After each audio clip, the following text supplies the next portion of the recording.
When a group breaks the rules long enough, those rules start to change.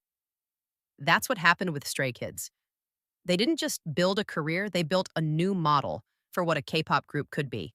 And now, years later, you can see their fingerprints everywhere. In the energy of rookie stages, in the sound of new debut tracks, in the words idols use when they talk about creative freedom, traces of Stray Kids echo in all of it. At first, they were seen as outliers, too loud, too unpredictable, too self-made. But that defiance became their brand.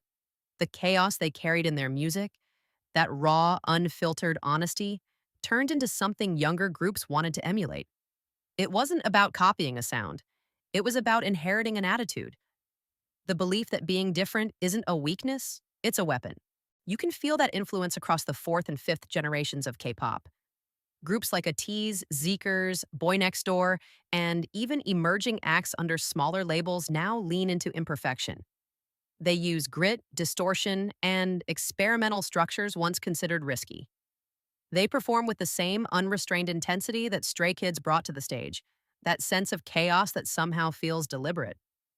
For them, being messy is no longer a flaw, it's a form of truth. That's the blueprint Stray Kids left behind, one built on authenticity over image. They proved that fans don't need perfection to connect, they need emotion. When Stray Kids screamed through the noise, millions listened because they could feel it. That sincerity set a new standard. Labels started realizing that audiences wanted more than polished choreography. They wanted to see themselves reflected in the artists they supported. Behind the scenes, producers began taking notes too. The success of Three Racha made companies rethink creative control. It showed that letting idols write, compose, and experiment could build deeper loyalty than any marketing campaign. Fans didn't just love Stray Kids for the music, they loved that the music belonged to them. That sense of ownership between artist and fan became a model for others to follow. And maybe the most powerful thing they left behind isn't sound or image at all, it's mindset.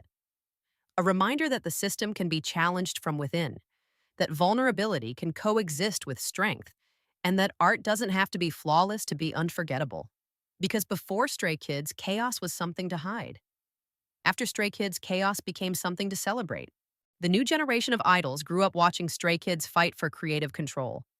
They saw Bang Chan producing songs in hotel rooms, Changbin writing lyrics at 3 in the morning, Han layering vocals until sunrise. That image of artists building their world from scratch redefined what being an idol meant. It wasn't just about performing anymore, it was about creating. And that shift planted a seed in every trainee watching from a dorm or a dance studio. If they can do it, so can we.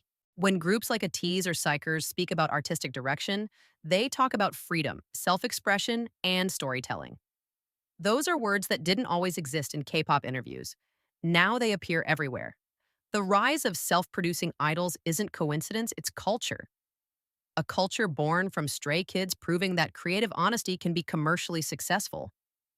They showed that raw emotion and loud imperfection could top charts and fill stadiums. Suddenly, authenticity wasn't a niche, it was the new mainstream. You can see it in sound too. Rookie groups experiment with distortion, tempo changes, and narrative-driven lyrics that echo Stray Kids' signature unpredictability. Even choreography began adopting their style. Less rigid, more expressive, almost like controlled chaos translated into movement. Every crash of percussion, every vocal break, every scream feels like a tribute to the noise that started it all. It's not imitation, it's evolution. But Stray Kids' influence extends beyond the music itself. Their openness about struggle reshaped how idols talk about pressure. Before, vulnerability was seen as weakness. Now it's part of connection. When a new artist shares their fears during a live stream or cries after a performance, fans don't see fragility, they see courage. That empathy loop between artists and fans is something Stray Kids and Stay built together, and it's now part of the K-pop blueprint. Even the industry is adapting. Labels have learned that empowerment builds longevity. Rookie teams are given more say in their creative process because audiences can sense when something is genuine. Stray Kids taught the business side of K-pop that authenticity sells, not just aesthetics. The groups who follow that model don't just gain streams, they gain trust. And that trust is the most valuable currency an artist can have. The blueprint isn't a set of instructions, it's a philosophy. a way of existing in an industry that demands perfection. It's the idea that imperfection can be a signature, that self made can mean world class. For the next generation, Stray Kids didn't just show them how to make music, they showed them how to believe in their music. They turned the act of creation into an act of rebellion, and that rebellion became the new tradition.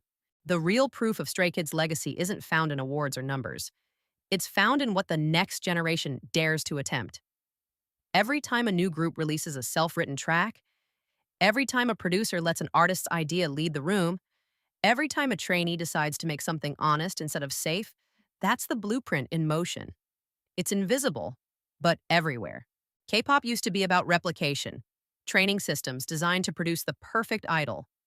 Stray Kids broke that rhythm. They introduced individuality into an industry built on synchronization. And in doing so, they made the next generation believe that different could also mean successful. They became proof that identity could outshine formula, and that chaos, when guided by purpose, could sound like unity. Their story gave courage to smaller labels too. For years, independent or mid tier companies were afraid to experiment because the market rewarded uniformity. But after Stray Kids, even the underdogs realized they had power. They saw that connection beats conformity and creativity beats budget. You didn't need the biggest company to make impact, you just needed a voice that felt real. And that's why Stray Kids' influence will outlive trends. Their sound might evolve and their image might change, but the idea they sparked, that emotion and imperfection can define a generation, is now rooted in K-pop's foundation. The groups debuting today aren't trying to sound like Stray Kids. They're trying to sound like themselves. That's the truest form of legacy. What's remarkable is that Stray Kids never set out to create a movement. They weren't trying to be architects of a new culture. They were just trying to survive by being honest. And somehow that honesty reshaped the system around them. The irony is beautiful. By refusing to fit in, they built something that everyone now stands on. Years from now, when people look back at this era, Stray Kids will be remembered not just as artists, but as a turning point. The group that taught the industry that chaos could be crafted, that noise could be emotion, and that imperfection could be art. They didn't just make space for themselves, they made space for everyone who came after. That's the blueprint they left, invisible but permanent. A map written in courage, carved through late nights, missed sleep, and songs that didn't care about being perfect. It's a reminder that the most powerful revolutions don't happen in headlines. They happen quietly in the studio between beats, when someone decides to make something true. Because somewhere out there in a small practice room, another trainee is pressing record for the first time. And without even realizing it, they're following the same map Stray Kids drew, a path paved by chaos, honesty, and the courage to be loud.